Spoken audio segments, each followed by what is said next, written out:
Good morning students. Solid state में आज हम पढ़ेंगे क्रिस्टलोग्राफिक सिस्टम्स। दो क्रिस्टलोग्राफिक प्रतीक प्रणाली हैं, जिसमें पहला है विस इंडेक्स, वाइस सूचकांक। वाइस सूचकांक। अब वाइस सूचकांक में देखो, ये मान लो कोई क्रिस्टलोग्राफिक एक्सिस है।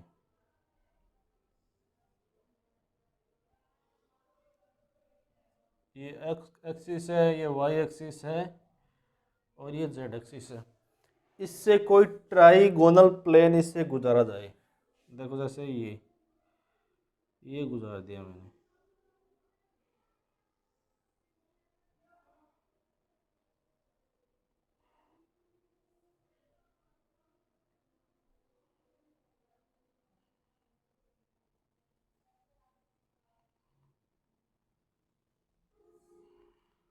तो ये जितनी दूरी पे काटते हैं वो क्या कहलाते हैं? वाइस सूचकांक।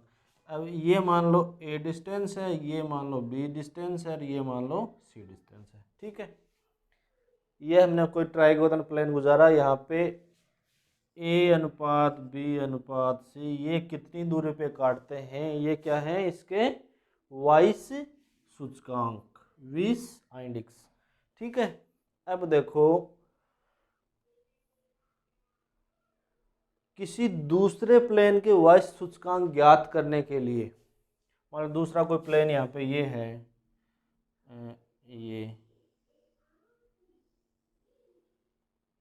ठीक है, जैसे ये इसको बोल देते हैं एच के एल। ये था ए, सॉरी यहाँ ही लिख देता हूँ मैं इनको, ए बी सी। तो एच के एल के वाइस सूचकांक हमें इससे गुजरने वाले किसी पैरामीट्रल प्लेन के रेफरेंस में ज्ञात कर सकते हैं। तो हमें एक पैरामीट्रल प्लेन चाहिए और पैरामीट्रल प्लेन का मान होता है 1:1:1। अब मान लो हमारा ए बी सी ये क्या है? पैरामीट्रल प्लेन। ठीक है, पैरामीट्रल का मतलब वही है, इस प्लेन के सापेक्ष हम दूसरे प्लेन्स के वाइस सूचकांक ज्ञात करेंगे। तो हमें एक पैरामीट्रल प्लेन चाहिए और उसकी वैल्यू क्या होती है? 1:1:1। ठीक है, अब यहाँ पे हम एच के और एल की वैल्यू ज्ञात करें तो वो क्या प्राप्त होगी? मतलब ये इनसे लगभग दुगने पे काट रहा है, तो ये होगी 2a 2b और 2c। तो ये यहाँ पे दो दो दो क्या है यहाँ पे? इस एच के एल के वाइस सूचकांक। ठीक है, अगर मान लो कोई प्लेन जैसे एक्स वाई और जेड है, तो एक्स और वाई पे तो काट रहा है और जेड पे काट नहीं रहा। जेड पे मान लो वो क्या है, उसके समानांतर है। तो क्या लिखेंगे?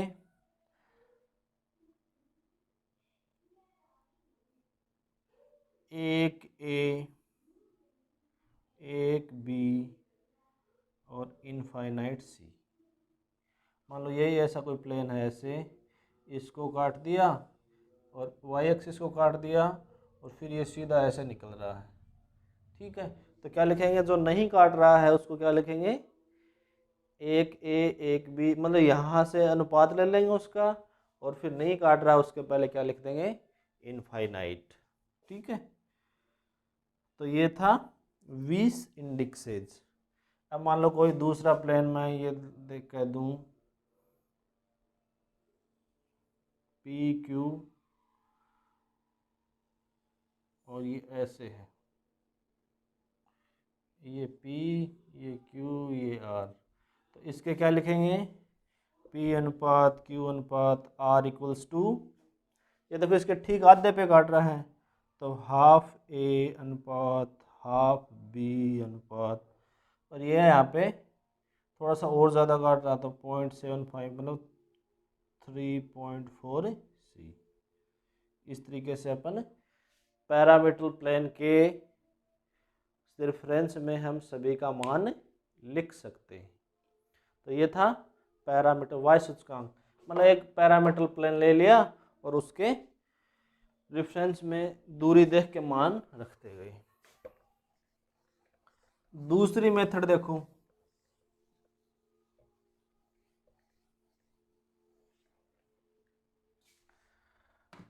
मिलर आइंडेक्स।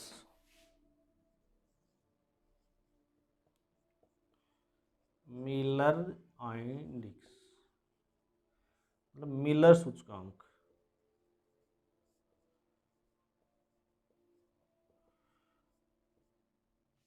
ठीक है, अब मिलर सूचकांक को वास्तव में 20 आइंडेक्स से ही ज्ञात किया जाता है। ठीक है, 20 आइंडेक्स से ज्ञात किया जाता है। देखो ज्ञात करने की विधि क्या है। मान लो कोई प्लेन एल एम एन है और उसके 20 सूचकांक हैं 2a 3b और 3c। ठीक है, क्या है 2a 3b और 3c। तो क्या करें, सबसे पहले जो ये संख्या लिखी गई है इनका टू कन्वर्ट इनटू मिलर आइंडेक्स। क्या करें, ये संख्या है इनका व्युत्क्रम लिखो 1/2 LMN बराबर 1/2 अनुपात 1/3 अनुपात 1/3। ठीक है, फिर देखो ये तो भिन्नात्मक रूप में आ गया। इनको पूर्ण संख्या में लाने के लिए किसी ऐसी संख्या से गुणा करो जिसे पूर्ण में आ जाए। तो 6 से गुणा कर दें तो 1/2 गुणा 6, 1/3 गुणा 6 और 1/3 गुणा 6। तो 3 2 और 2, तो 2 3 3 के मिलर आइंडेक्स क्या हो गए 3 2 2। ठीक है, इसको 322 नहीं पढ़ना है, इसको पढ़ना है 3 2 2। चलो एक एग्जांपल और करते हैं।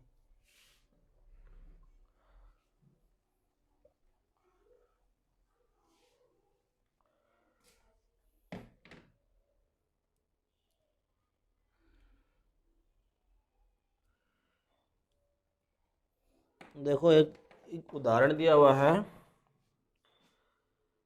अंतःखंड 3 क्रिस्टलीय अक्षों को 3 क्रिस्टलीय अक्षों को कहाँ कहाँ काट रहे हैं, ए 1/2 बी और 3/2 सी। ठीक है, जहाँ ए बी सी क्रम से अक्ष हैं और एक्स वाई जेड पे उनकी लंबाइयाँ हैं। इसके मिलर सूचकांक ज्ञात करो। ठीक है, तो देखो इसके 20 सूचकांक क्या हो गए, यहाँ पे एक है 1 1/2 और 3/2, यही तो हुए। मिलर में चेंज करने के लिए इनको उल्टा, तो 1 का उल्टा 1, 2 का उल्टा 2 और 3/2 का 2/3। 3 से मल्टीप्लाई कर दो 3 6 और 2। तो इसके मिलर सूचकांक क्या हो गए 362। ठीक है, देखो एक अंतःखंड 3 क्रिस्टलीय अक्षों को ए 1/2 बी और 3/2 सी दूरियों पे काटता है, जहाँ A B C X Y Z पे अंतःखंडों की लंबाई है। तो इसके मिलर सूचकांक ज्ञात करो। तो क्या करना है, सीधा सा है 20 इंडेक्स ज्ञात कर लो। 20 में सीधे आएंगे और मिलर में इनका रेसिप्रोकल लेके और इनको किसी संख्या से गुणा कर दो जिसमें उसका भाग जाता हो। चलो एक और करके देखते हैं।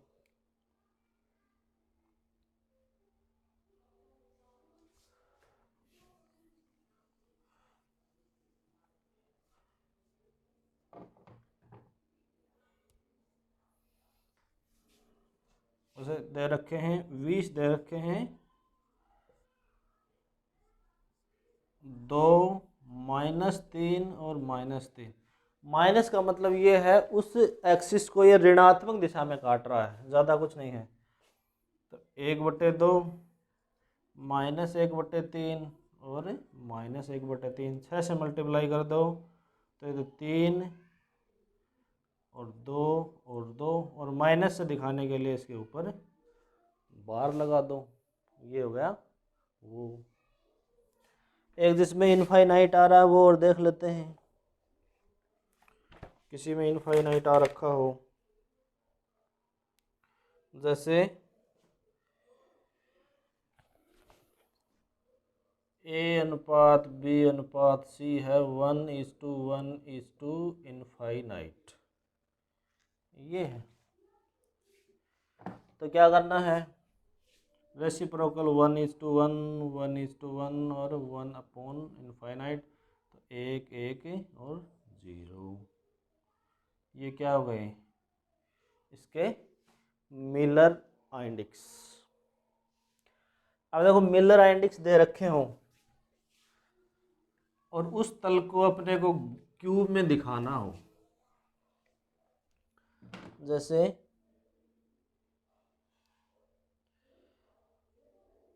किसी तल को दिखाना हो, मान लो 110 ये तल है, इसको काट के बताओ किसी क्यूब में। तो देखो क्यूब बना लिया।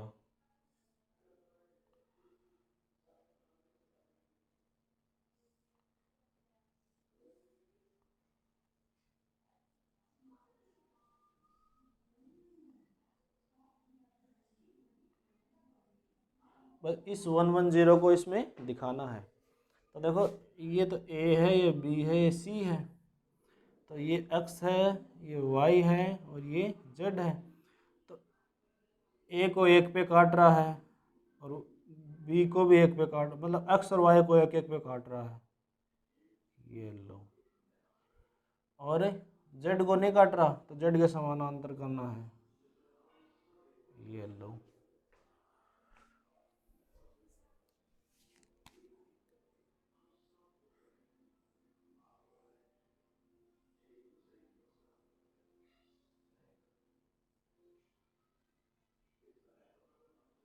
ये क्या हो गया,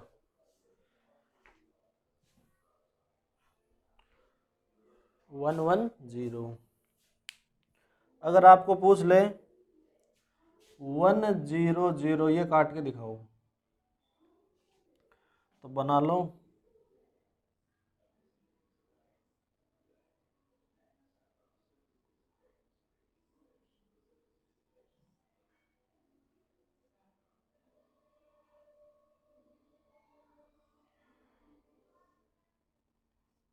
ये एक्स, ये वाई और ये जेड, मतलब एक्स एक्सिस को तो काट रहा है लेकिन वाई और जेड को नहीं काट रहा। तो एक्स एक्सिस कैसे कटेगी, ऐसे ही,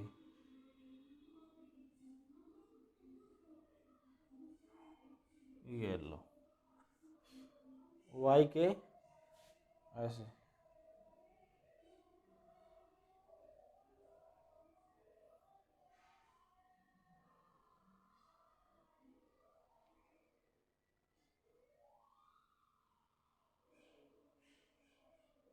सही है। देखो यहाँ से काटेंगे तो जेड कट गई, यहाँ से काटेंगे तो वाई कट गई, और ये ऐसे है तो इसको ऐसे काटेंगे तो, नहीं सॉरी सॉरी, ये ना आके अपने कौन सा काटना है, एक्स काटना है ना, तो ये कट जाएगा, ये लो।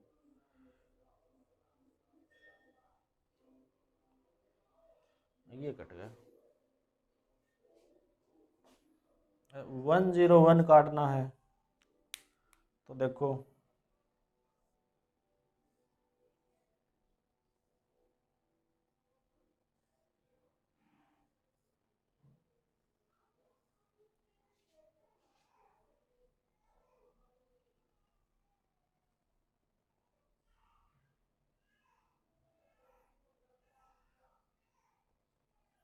जेड वाई एक्स, कौन सा काटना है?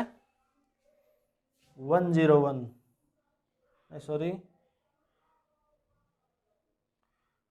010, ठीक है।